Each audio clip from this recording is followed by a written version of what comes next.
Hey, everybody, it's Eric alongside Rod with our last pregame for the exhibitions season as Michigan State visits Danny Hurley in Connecticut on Tuesday, October 28th. I think the timing of this game and the start of the basketball season couldn't come soon enough for Spartan fans, if you know what I mean. Also, a reminder that the Beat Rod contest is accepting entries until December 1st or so when the Big Ten games begin. Send along your prediction to me, Eric, at tffinots.com of the final Big Ten standings 1 through 18. And then also as a tiebreaker, make sure you send in how many points you think Michigan State will score against Michigan this season. They do play twice, so make sure you get that in. Those prizes will be at Nudge Printing, of course, gift cards there. And those are $100 or $50. There's no cost to entry, so make sure you get those entries into me now. We've already started getting them, so make sure you're part of the mini. I think we had like 50 last year, so I expect we'll have even more this year. All right, so Michigan State's going to play its second final exhibition game on Tuesday on the road. And this is a home and home. So next year, UConn will come. And my guess is that'll be the only exhibition game. Well, maybe, I don't know, maybe Michigan State will play second one. It seems to be sort of the trend nowadays with these teams playing two. Maybe they'll go on the road somewhere else and play someone. As you may recall, UConn won the national title in 23 and 24. I was actually at the 23 one where I won the free throw competition to go to the Final Four in Houston. Last year, Danny Hurley and his team had a struggle. They were a disappointing season by their standards. They were 24-11 overall, 14-6 in the Big East. They were an 8 seed. They won the first round game. They went out in the second round against ultimate winner, NCAA winner, Florida. And I think, probably most famously last year with Danny Hurley, especially, is that big scene where he just blew up at the Maui Invitational. I'm pretty sure that was last year. And he just was like, going crazy. Yeah, it's hard to keep track of them because there have been so many of them. But yes, you're correct. And that's when he came out and said they're never going to play in another multi-team event again, as if that had anything to do with it. Yeah. Last year, the main problem last year was their defense was not good. It was 75th, which compares to their previous 2 years when they won the national title where they're 7th and 4th. So that was definitely the big difference. They couldn't stop threes. They fouled a lot. And so anyway, so they're coming back, and it's a typical Danny Hurley team now, we can say, with Connecticut, where they have some returning talent. They've got some new talent. And so there's every reason to expect this is going to be a very interesting, compelling game for Michigan State. They will learn some things for sure. And I'm sure UConn's probably just as excited to learn some things about their team as well. Yeah, the way this came about is I seem to recall, as I was saying, fairly late in the summer, he got a call from Dan Hurley wanting to play this game. And of course, Izzo very rarely turns down opportunities like that, to play a good team, as we see evidenced by the non-conference schedule this year. But yeah, it's going to be a great level check for both teams. And this is good. There are a lot of changes that have come into the sport in recent years that I think many fans are bothered by. Certainly many coaches are bothered by. But one of them that I think has actually been a positive, well, it's two. One is the additional practice time, the fact that they can get a certain amount of hours in with their teams over the summer. You never used to be able to do that. And I think that's a positive. And then kind of going along with that in an attempt to sharpen up play early on in the season, that they have there's this trend toward playing these exhibition games. And this wasn't anything that came about by virtue of NCAA rule, I don't believe, because we've always had exhibition games. I mean, geez, I can remember Michigan State in 1978, the year they won the national title, 78, 79, they played the Russian national team. Right. And beat them. Globetrotters. And that used to be, people of a certain vintage probably remember the name Athletes in Action.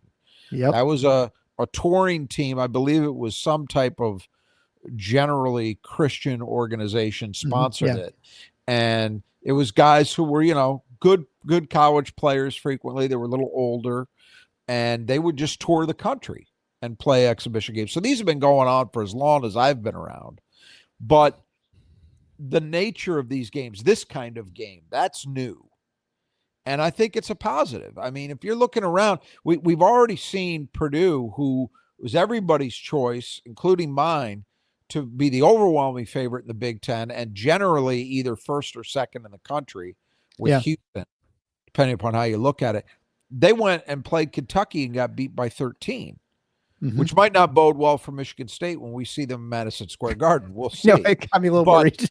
Kentucky looked pretty good. But, I mean, if you're Matt Painter, that's really great. You got your team's attention. You learned some things about your team. And you got a level check. You know what you are, you know what you're not, at least right now, and what things you need to work on to get to the level you want to be. So, and we've seen these, all across the country.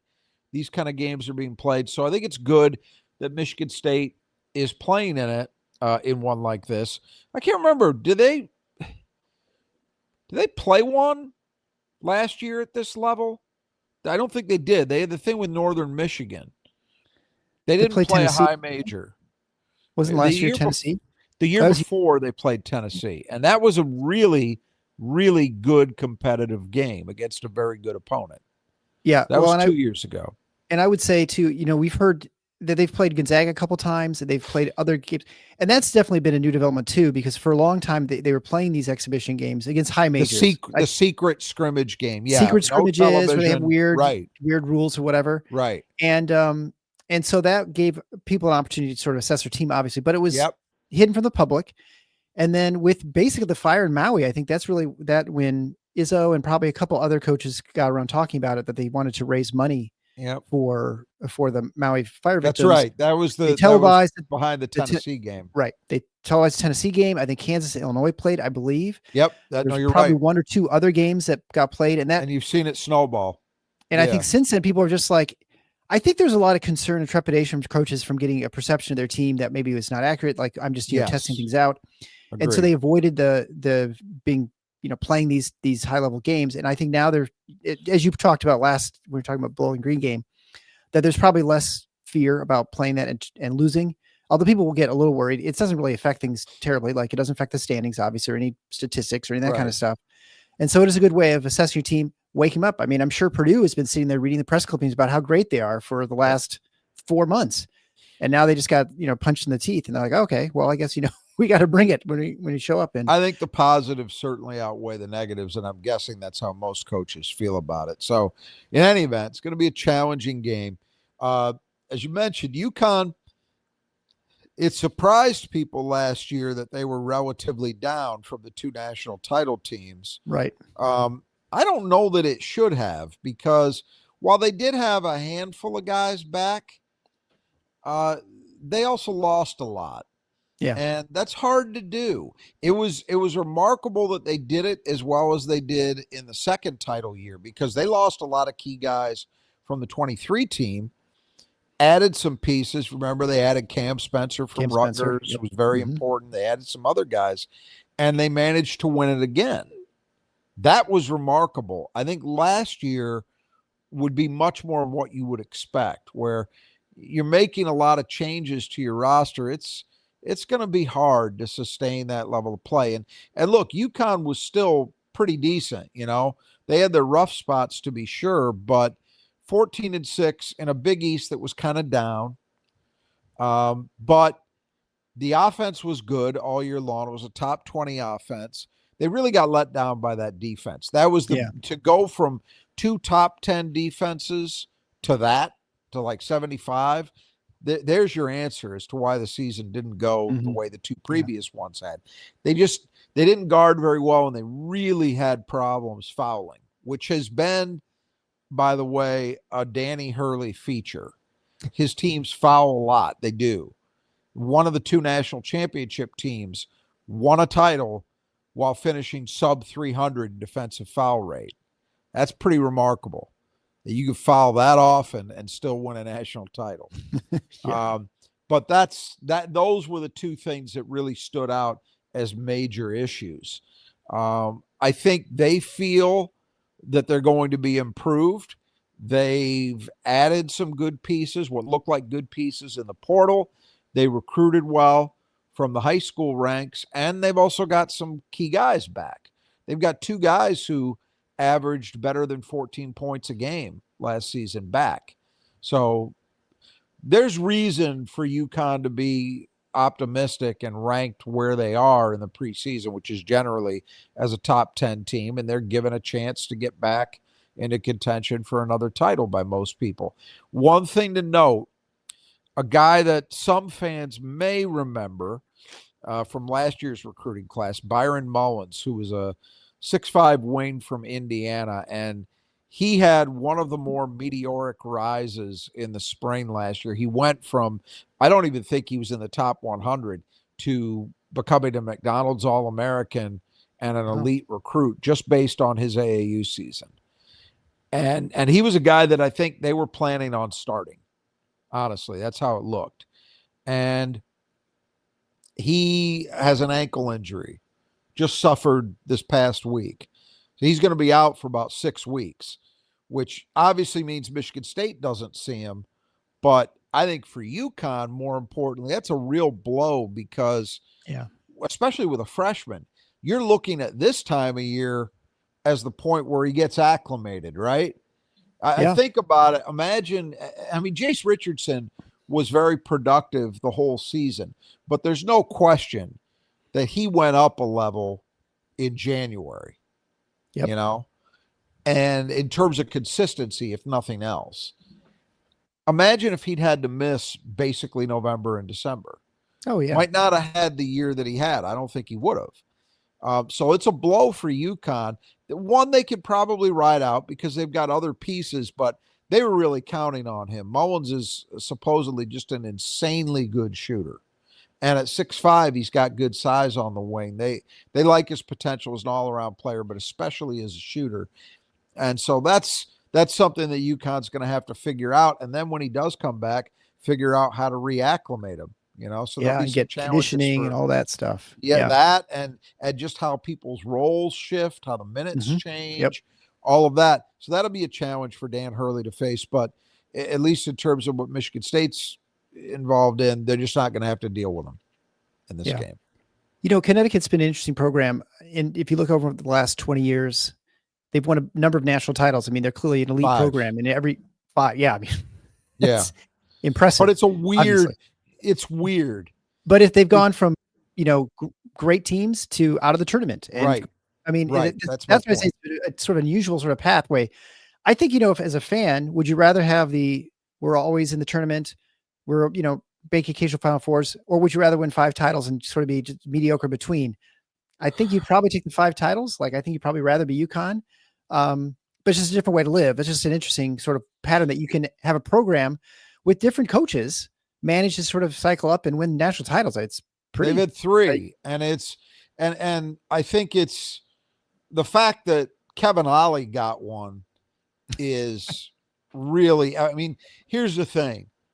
I would say UConn, 3 of the 5, I'd say if they weren't the best team in the country, they were right there. So I hate to use the word deserved because they're all deserved. You go win 6 games, you deserve it. But 3 of them were that. The other 2 were strange. Calhoun's last one, and they were similar. Calhoun's last one, he rode Kemba Walker, who just had one of those great senior years. It was not a great team, but he benefited from kind of a down year nationally, and there wasn't any great team. And he had a senior who got hot and played at a high level, and they won it. And then when they won it in 14, you remember that was a team that Michigan State lost to in Madison Square Garden in the Elite 8. Never should have happened. Michigan State was easily the better team. But UConn ended up winning it because they rode Shabazz Napier to a title. And again, that was not a great UConn team. So 2 of those 5 titles were ones that I would classify as fluky. And we don't see many fluky national titles. When I think about them, NC State under Valvano, that one was fluky. Every once in a great while you'll see one, but UConn's had 2 of them. But whatever, they won them. You're right about the inconsistency, and that's why I don't have a problem with people putting them ahead of Michigan State historically as a program at this point. when you got a 5-2 advantage in titles. Hard to argue. Well, I can make an argument, but it's probably the more compelling one on their side. But I don't think it's easy. I don't think it's 100-0. I think that the thing they've done very well, they've capitalized on the times they've been in position to win it. They've not been to that many Final Fours relative to other schools that kind of in that conversation, you know. But here's the thing. You'll have people with a straight face talk about how, well, they've done more now as a program historically than Carolina. Because I think Carolina, has 3 or 4 national titles. No. It's about more than titles. That is not that is a big part of it. And if you want to overweight that category a bit, I won't argue. But in this sport, Final Fours matter, conference titles matter, right? Length of time you've been an elite program matters. There's a consistency in terms of even getting to the tournament matters. That's UConn cannot be, in my mind, the blue blood group is intact. UConn is not there yet. The 5 titles are nice, but you got to do more than that to get into that conversation with Duke, Carolina, Kansas, Kentucky, and UCLA. They're not in that category. You want to put them as best of the rest? Okay. I'll buy that. But yeah, interesting. I expect that they're going to be a team that's in the conversation this year, but we'll obviously start to find out in this game as to what they've actually got. Because right now it's a discussion on paper. Well, if you want to know who the best is, no better team to contact than the Brothers Just Do Gutters when it comes to your gutter work. Whether it's just cleaning them out, repairing it, replacing your gutters, whatever you need done, they can do the job. They're on the west side and the east side of the state. So wherever you are, you can contact the brothers, Kurt and his team on the west side, Greg and his team on the east side of the state. Get a hold of them today. They can take care of all that stuff. It's definitely the right time of the season to take care of this stuff. They can put leaf guards on. They can put heaters on your gutters so you don't have the ice dams fill up. So you don't have the problems like when we talked to Robbie Hummel where he had ice build up on his roof and then started leaking. Contact them today so they can take care of all that. They give great pricing. They're very responsive, super friendly guys. They can take care of any job, whether it's big or small. It doesn't have to be your home. It could be your business as well. Whatever needs to be done, they can take care of it. If it's got gutters. So contact them today. You can find them at our support page at tffinoots.com/support. And they obviously sponsor the player to keep in the gutter. We're going to go through the lineup for Connecticut. And then Rod's going to tell us who the player Michigan State needs to keep in the gutter for the game. I'll begin with the starters with Silas Damari. Of course, these are projected starters. We're not 100% sure, but most likely. 6'5" junior transfer point guard from Georgia, where he averaged 13.5 points a game, shot 40, 37, and 80, and scored over 19 points a game in the last 10 games of Georgia. So he really helped him get into the NCAA. He averaged almost 4 rebounds a game as well as 3.1 assists per game, but 2.3 turnovers a game. So a little bit of a sloppy point guard, I guess you could say. Yeah, and this is interesting because there's a lot of talk from UConn that even though their offense overall was still pretty good, it was still a top 20 group, that they needed improvement at the point guard. They weren't happy. Hurley was not happy with the caliber of point guard play. So he brought in Damari and another guy, Malachi Smith, we'll talk about later. But the funny thing is, Damari, at least, very good player. I'm not sure he was a great point guard, at least in terms of what you typically want from that position.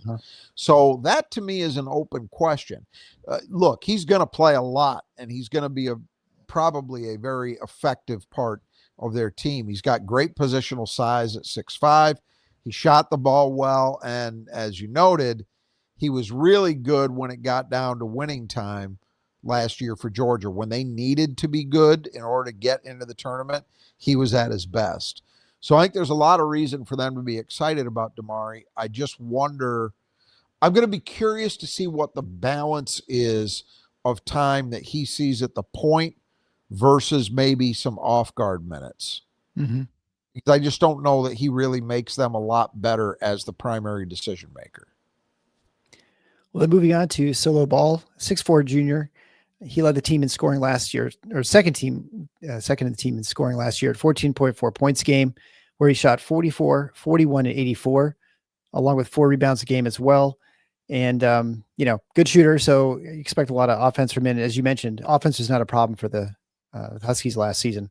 I think when you factor in not just efficiency, but also volume and the kind of shot maker he is, he's right there among the better shooters in the nation.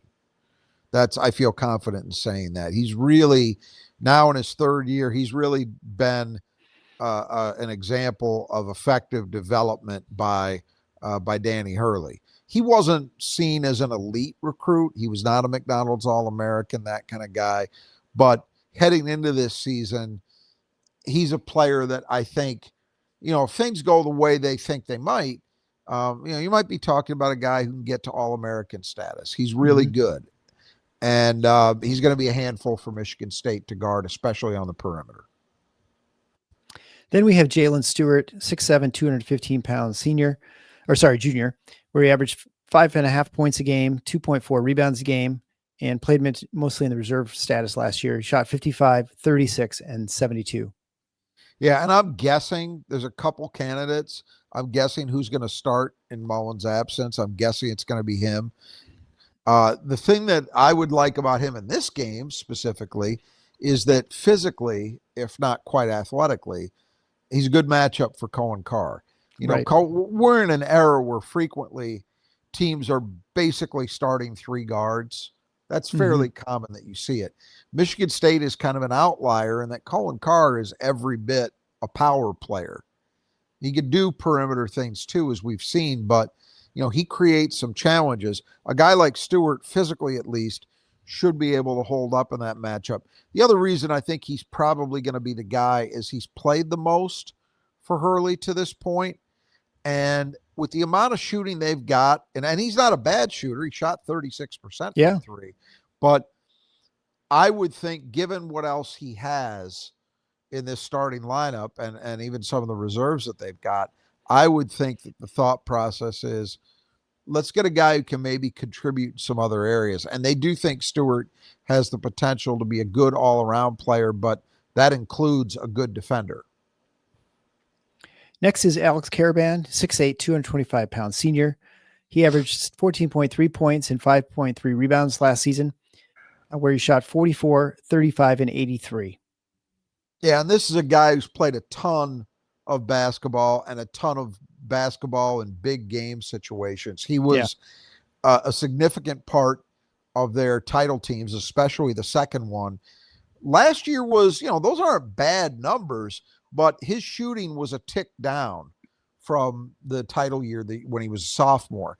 And I've seen it suggested that they think he got impacted by shoddy point guard play as much as anybody else. I would say this: if 44, 35, and 83 is a bad year, probably a pretty good player. Sign me up. Yeah. I would not be surprised at all to see him having a bit of a bounce back. And because of his total package, the shooting ability helps a lot, but he's not just a guy lurking on the line. He can do a lot. He can score in a lot of different ways, do a lot of different things. I think he's one of the better 4-men Michigan State's going to see this year. So he's going to be a challenge as well. He and Ball are really, to have those two guys back, 14-point-plus per game scorers a year ago, that's a hell of a foundation, Yeah, 30 points a game. That's probably half what you score, maybe a little bit. Finally, at the 5, Terrace Reed, 6'10", 270 pounds senior. He averaged almost 10 points a game last year, along with 7.3 rebounds, shot 67% from the floor and 64% from the line, which for him is pretty good because he was maybe 30% or so from when he played at Michigan before he transferred over. So Michigan State fans obviously very familiar with him from his Michigan days, and then see him at least playing it with Connecticut. Yeah, and look, he improved, I thought, steadily last year. He's had a weird career because I was really impressed with him as a freshman, especially late in the season. I still remember that game Michigan beat Michigan State Chrysler, and down the stretch, remember he was playing with Hunter Dickinson. Yeah. They were playing them together, and the way Terrace Reed moved his feet at the 4 remember that season dealing with Joey Hauser. Yeah. So a guy who could drift out to the line, you had to be conscious of that. And he was fantastic. He was as big a part of that win as anybody they had. And I really thought, okay, this guy's, you could see why Tom Izzo wanted him badly and recruited him hard. He makes sense that way. I think he got impacted as much as anybody by that just disastrous season Michigan had, Juwan Howard's last year, where all of a sudden, even the defensive end, where he'd been so good, wasn't at the same level. It would be hard for anybody to maintain their focus completely when you are having a year just as god awful as the one Michigan had. And that hurt Reed, but he transferred out to UConn. His numbers aren't spectacular, but they're solid. And he got better as last year went on. I would not be surprised to see him have a very good senior year. I think he still got the potential to be a very, very good defender. I thought when he was a freshman, I really thought he could be like a Xavier Tillman level guy as a college player. He hasn't quite been that, but he was good last year. And I think he wouldn't surprise me if he's even better this time around. So he's a nice piece for them to have at the 5. Is that the last time that Michigan beat Michigan State? I feel like it is, isn't it? It is. Yeah. That is correct. It's been a while. All right. So moving on to reserves then, we'll begin with Malachi Smith, 6-foot senior transfer from Dayton, where he averaged 10.4 points a game, shot 42, 38, and 72. That goes along with his 5.3 assists per game to just 2.1 turnovers a game. Yeah. And this is why I was mentioning when we were talking about Damari. Smith, to me, is clearly the more pure, natural point guard. Now, he's not just that. Double-digit scorer for Dayton. He shot the ball well. So it's not like you're sacrificing those things too much to get him out there. But one way or the other, Smith's going to play a lot. They brought him in for a reason. And I would think that it's entirely possible that we see a lot of lineups, especially with Mullins out, where they might go Smith, Damari, Ball as their 3 perimeter group. That with Damari at 6'5" and Ball at 6'4", they're not sacrificing size on the wing with that group. Wouldn't surprise me at all to see a lot of that. And Smith I think is a really good point guard. So again, something to watch in terms of the minute distributions and the roles is how much does Smith kind of move Damari off the ball. Then we have Jaden Ross, 6'7" junior, where he averaged 2.4 points a game, 1.5 rebounds a game, and about 11 minutes for UConn last year. Yeah, and this is, I'm not going to say Dan Hurley's quite in the Tom Izzo, Matt Painter bucket, but he does seem to have done a reasonably good job at retaining talent. Mm-hmm. So to get a guy like Stewart, who we've already mentioned, and then Ross, neither of whom would have been slated to be starters coming into this season, to stick around, that says something. That says, I mean, I've been very critical of Dan Hurley because I think that despite the 2 national titles, I think he costs his team games with his act. I really do. And you do wonder if someday, let's put it this way. If I said, sometime in the next 2 years, Danny Hurley's actually going to physically touch a referee and is going to have a big problem because of it, you wouldn't find that hard to believe, right? No, not at all. Not at all. And that tells you there's a problem. Yeah. But I have to give him credit for things like this. Ross is a guy, despite the modest numbers, they think actually still has a good deal of potential, especially defensively. If you can find ways to keep guys like that in your program, even when they don't see an obvious path to 25 minutes a night, that says something about the culture you've built. Yeah, for sure. He's a lunatic, but he's obviously a lunatic that has some positive feeling for whatever reasons from his players, Whether it's just they think it's the best place for them to develop, or they really love the guy, or whatever, some combination thereof, I don't know. But the evidence suggests pretty clearly that however he does it, he's able to retain guys, and that matters. Yeah, sometimes we just love our crazy relatives, right? Even though they're crazy, they're endearing to us. So then moving on to Eric Reeby, 7-footer, 230-pound freshman, who's obviously coming in with his 7 feet. You can't, as we always say, you can't coach that. Yeah, he was another guy, in addition to Mullins, it was a really strong riser last spring. He went from at the beginning of the AAU season and not necessarily, I don't even know if he was in the top 100, to being an elite recruit. And they're really happy to have him. I think he's an important addition for a couple reasons. One, they needed another big to play behind Reed. They needed more size. He gives them that, but he's a very different kind of player than Reed. Reed, where Reed is, we talked about, hey, 64% at the line is a huge improvement for him, right? Reed's not ever been a skill guy. That's not who he is. Reeby is. He's considered to be a very, very good three-point shooter. He's considered to be a very, very good passer. So he gives you a nice counter. If for whatever reason the offense isn't flowing the way you like in a given game, or maybe you just feel like you need a little more shooting, a little more perimeter production, he's a card that Hurley can play. And then he's going to play some just because he's got size and they need somebody to back up Reed.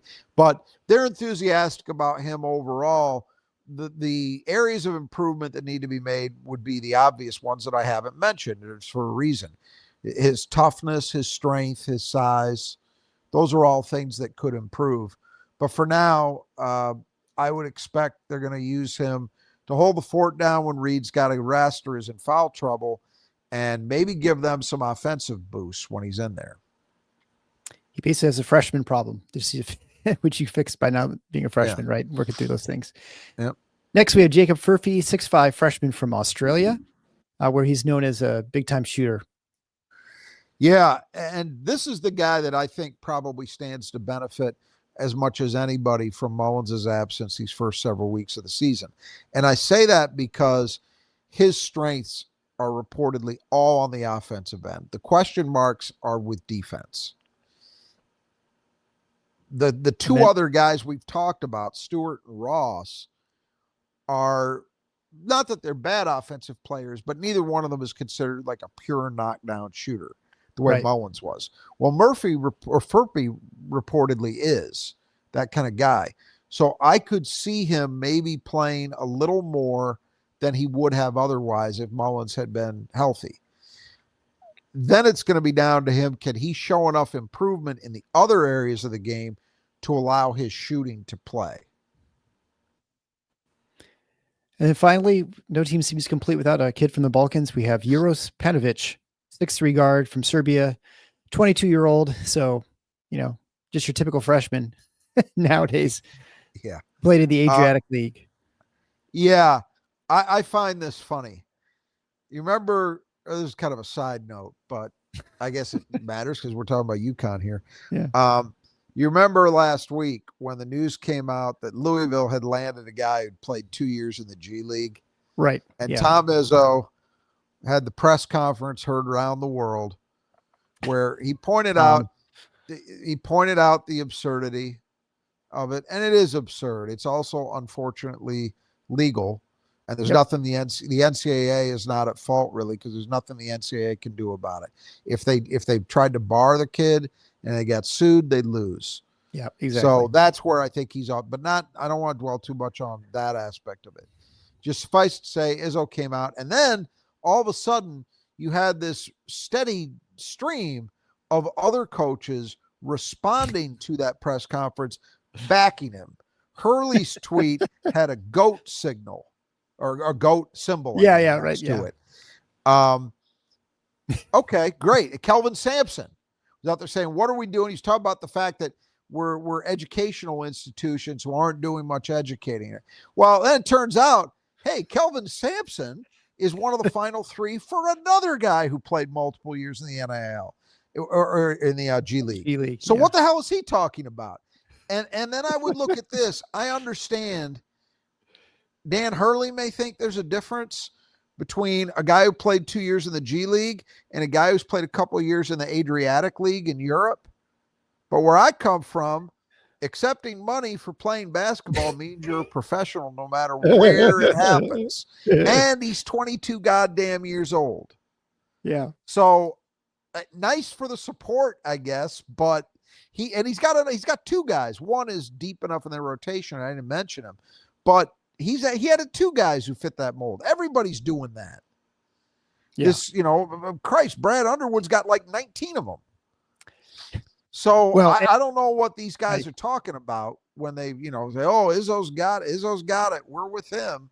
Well, what are we doing anyway? This guy is not. I would say, considering they added the two guys they did at the point, and he is a point guard, unless there are injuries, I don't think he's likely to be a steady rotation guy. But reportedly, he was a solid, not spectacular jump shooter, and he's obviously got experience, so you could presume a steady hand on the ball if they need him. I don't expect to see him play much, but he's there, and it gave me an opportunity to talk about the hypocrisy, so I took it. I don't want to discuss it further except to say that it will not be long before someone returns back to school after playing overseas for a year or two. I mean, that's for sure happening before we probably anticipate it happening. Maybe next year. What do you mean? I don't follow you. Oh, like someone like Cassius Winston comes back and plays for Michigan State. He's been in Europe a couple of years. I see. I don't think that's. I mean, there's no reason to think that won't happen at some school somewhere. Why stop it overseas? Well, yeah, for sure.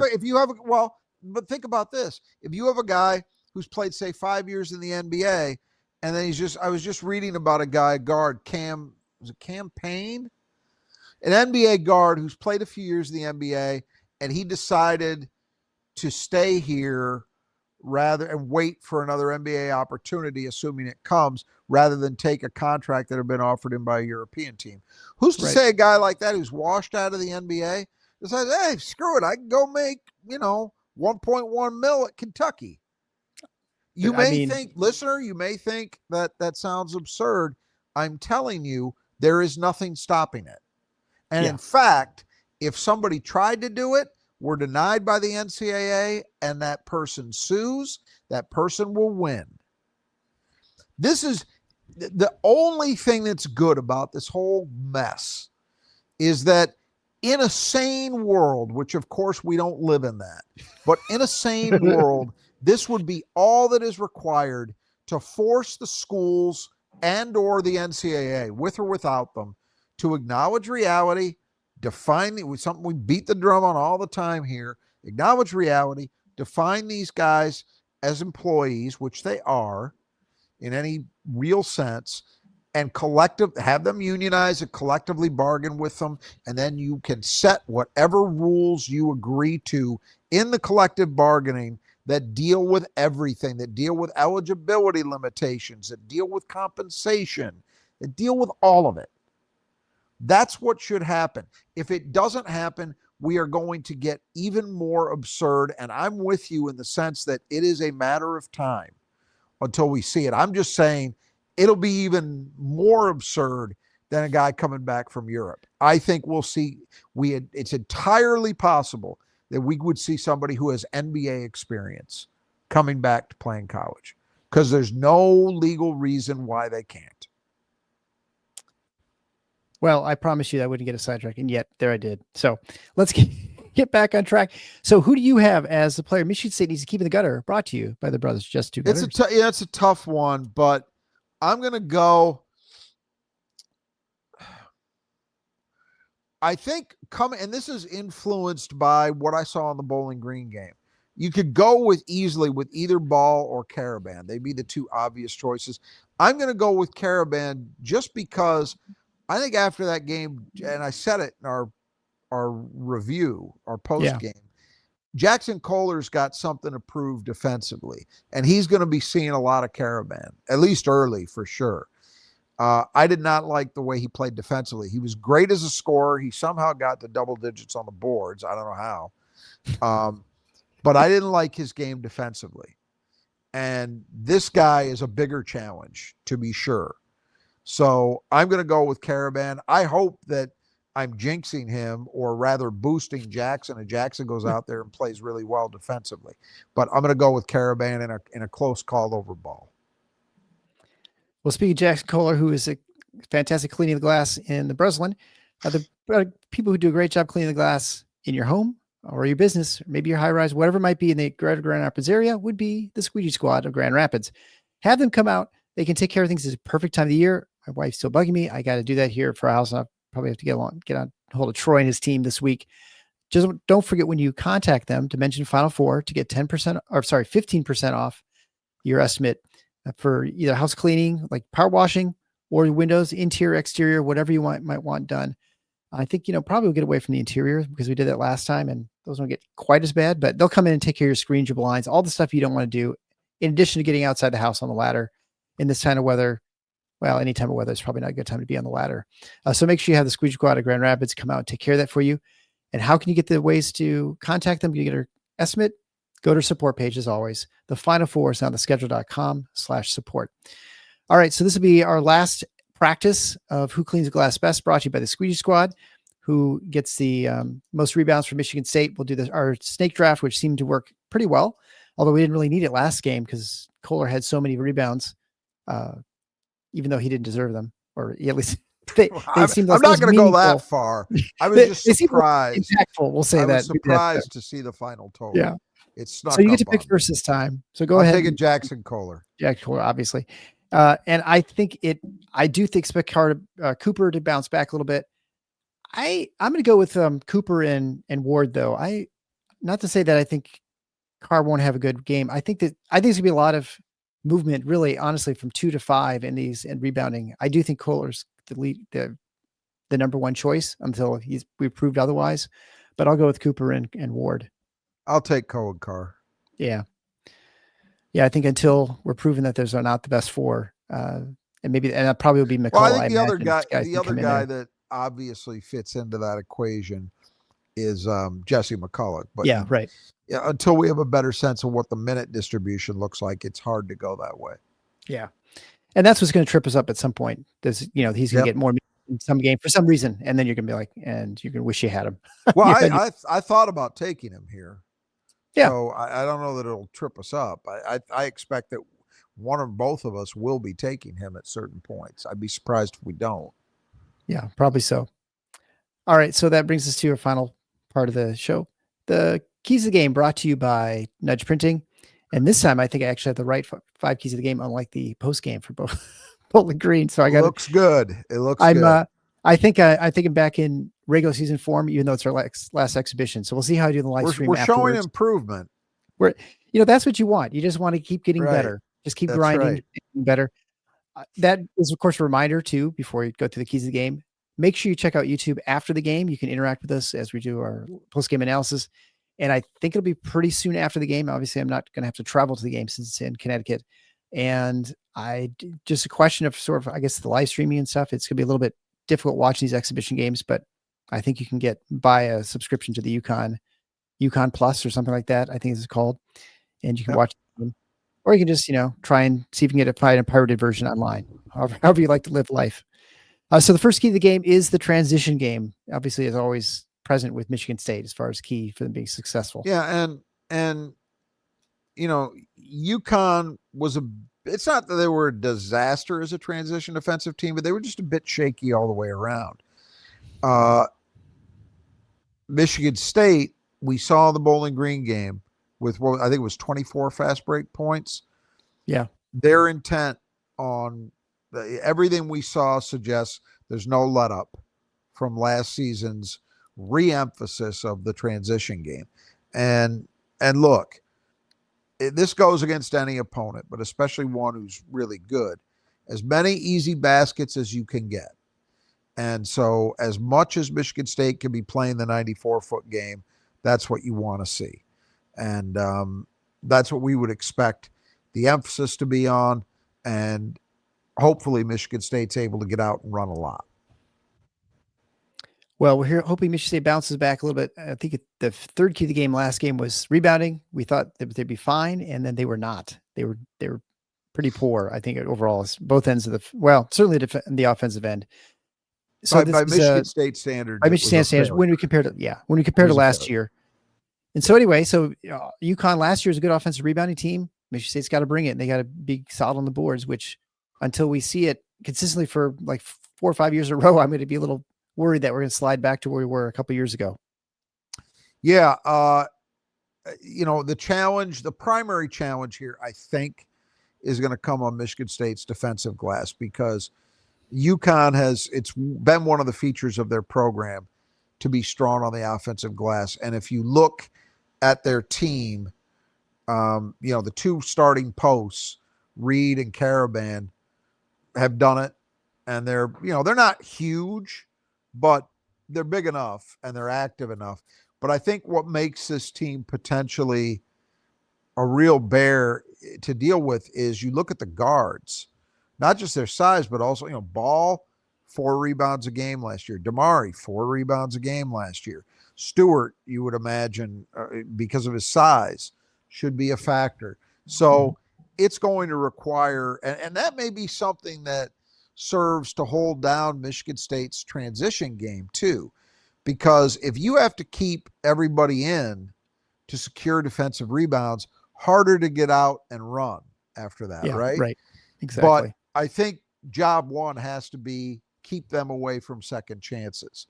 And even last year in a relatively down year for the team, they were still really good on the offensive boards. Now at the other end, UConn has not typically been great as a defensive rebounding team. So there may be opportunities created by that for the Spartans on the offensive glass. They did have 9 offensive rebounds in the game against Bowling Green. That was not great. I think it was about a 25% offensive 24 rebounding rate. Yeah, right. It was not great, but it wasn't a total disaster. It just wasn't as good as you'd like to see. And we talked about, they got a few of those. They actually made it look better than it was with some of what they did very late. This one, I'm thinking there could be some second chances for MSU. So we want to see an improvement in the totality of it. But I would say if they don't do a lot on the offensive boards, but they're good consistently on the defensive glass, I'd take that in this game. That would be a positive. The ideal is to be great at both ends. Well, one place has no trouble being great is Nudge Printing. They're the longest sponsor of the show. They provide all the gifts for our prizes, I should say, for our contest. Head over to nudgeprinting.com. You can get any sort of Spartan apparel. You can get all sorts of other schools there as well. If you're a fan of, or a family member who's a fan of another school, especially state of Michigan, or even Indiana, Minnesota, Iowa, the other Big Ten schools. So head on over to nudgeprinting.com. You get 20% off if you type in Final Four as one word at checkout. Super comfortable. They have our gear apparently, obviously, if you won't see me, if you're watching on YouTube, but you can get all our stuff, anything else, but it's all super comfortable, very high quality stuff. So the third key to the game is the perimeter defense. Obviously, we talked about a lot of UConn's returning players are 35 plus shooters from deep. So you got to make sure you limit that. Yeah. And look, Michigan State's perimeter defense was not great against Bowling Green. Right. This team, obviously, against Bowling Green, it was guard penetration. That was the bigger problem. Bowling Green was okay. They weren't great shooting the 3. UConn, obviously, we've talked about the number of guys that they've got mid-30s and above as 3-point shooters. They've got a lot of people that can hurt you. So Michigan State is going to need to be connected, solid, and consistent. Assignment sound. Locate and close on shooters, Yep. Those are going to be, all those things are going to matter in this game. And, this is a good challenge from that perspective, because you're seeing a team that it would not surprise me if at the end of the year we look up and UConn, somewhere in the top 20 or so in terms of 3-point production. Wouldn't surprise me at all. They're kind of built for that offensively. Yeah, exactly. So that gives you a great challenge, a great measuring stick. Yeah, we definitely saw Michigan State really struggle, especially with the Towns character guy who's the 4, getting a closing on him when he's outside. Yeah. And they've got Caravan here, your guy Yep. keep together. So it's definitely going to be recognition, like you said, it's going to be real important in this game. So the fourth key of the game is offensive aggression. This is a team that traditionally likes to foul. They definitely fouled a lot last year. And so Michigan State has shown a proclivity to getting more fouls called against, drawing more fouls, I should say, on offense last year, and then hopefully this year as well. Yeah, I think they had 20 free throw attempts against Bowling Green, which is a little below what I think their average was a year ago. Yep. But it was still, when I look at how that game was played, I thought Michigan State played with an appropriate amount of offensive aggression.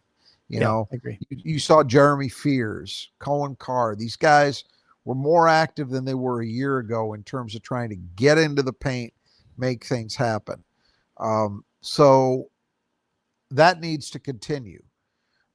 One way, we talked about transition game being a way Michigan State can maybe generate some easy points.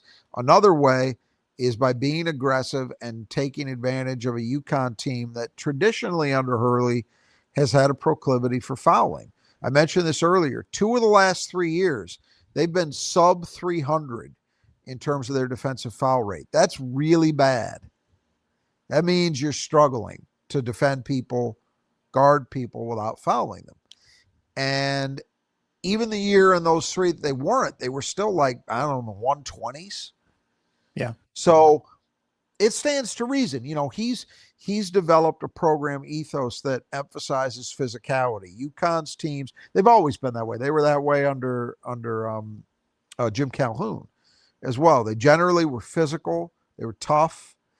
Same thing here, but as I say, it's led to fouling. So if Michigan State could get out and run a fair amount, and they could also get to the line, get free throw opportunities with some frequency, that could give them a chance to win this one here, even being on the road. That's probably the first time in 4 years I've been on the show that we've used the words ethos and proclivity in the same show. I think that's almost for sure. You're going to be smarter. Trying to keep people sharp. You're going to be smarter listening to the show, not only just from basketball. All right. So the fifth key of the game is the rotation. This is obviously, we got a lot of players you can play and a lot of interesting pieces and a lot of pieces that, especially we talked about at the 2 with Fort and Tang, who's going to be the starter and who's going to get more minutes there. What can you do offensively, defensively?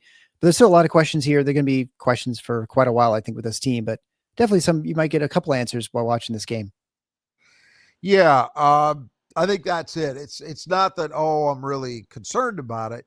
It's more just, here's another hint against a better opponent to see what might happen and what impact what we saw in the first game has on the thinking now.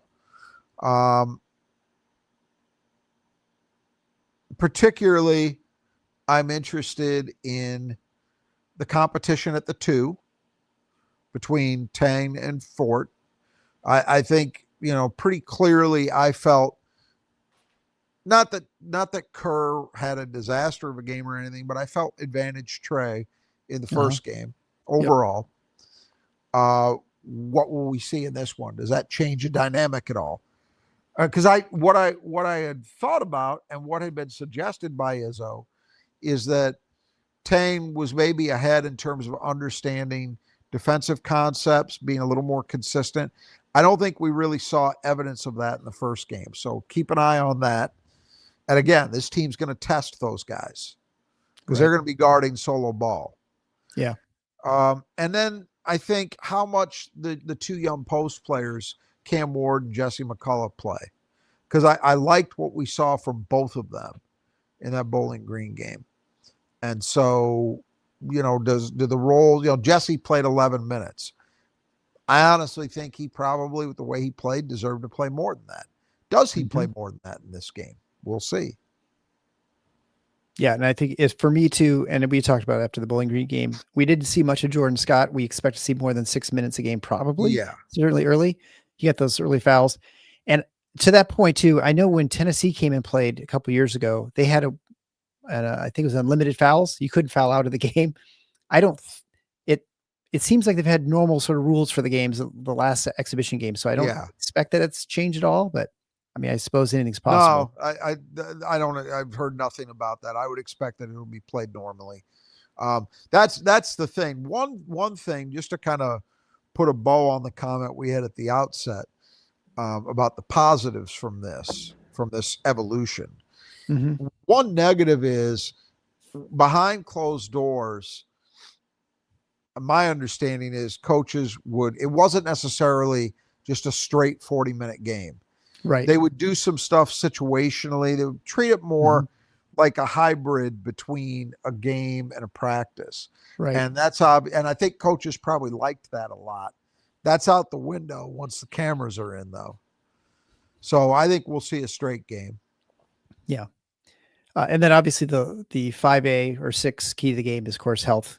Still is just exhibition. Whether you win or lose, it makes no difference. And so you got to obviously want people to be able to play the rest of the season. Certainly next game. All right. So any final thoughts about this? I mean, I think overall, I think it's fun. Not only that they're playing this game, but that we actually can watch it and evaluate the team. In the past, it's always been behind closed doors, like you said. So now we get to see that and get to see the team.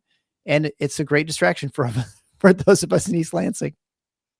Yeah, I think it's going to be a good test. You know, you're on the road too, and I would imagine the UConn crowd will be pretty live for that game. Yeah, for sure. Yeah, so that's all good. You know, whatever the results are, and I'm not saying it's fine if you go out and get drilled, but you don't want that obviously. But you're not looking at this the way. I mean, Jesus, at Michigan State, you shouldn't even really be reacting that way to any game played in November or December. You've been familiar with the fan base, though, right? Right, exactly. I know what I'm dealing with, but this, truthfully, you can't even argue this has any impact on your metrics. It just does not matter, except that it gives you that caliber of test, and so you'll hopefully learn something. Yeah, that's the whole notion.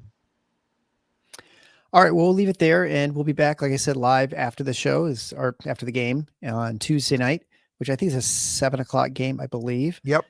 So we'll see everyone around 9:30ish. So if you're not yet subscribed, notification bell, do that on YouTube, or obviously the audio will come out after the game as well. So you can pick it up on any podcast player you have, which reminds me too, if you've not yet left a comment, either 5-star written review on your podcast player of choice, we'd really appreciate it. It helps other Spartan fans find us through the algorithms. All right. So I think we'll wrap it up there. And so until next time, the Final Four is not on the schedule. Go Green.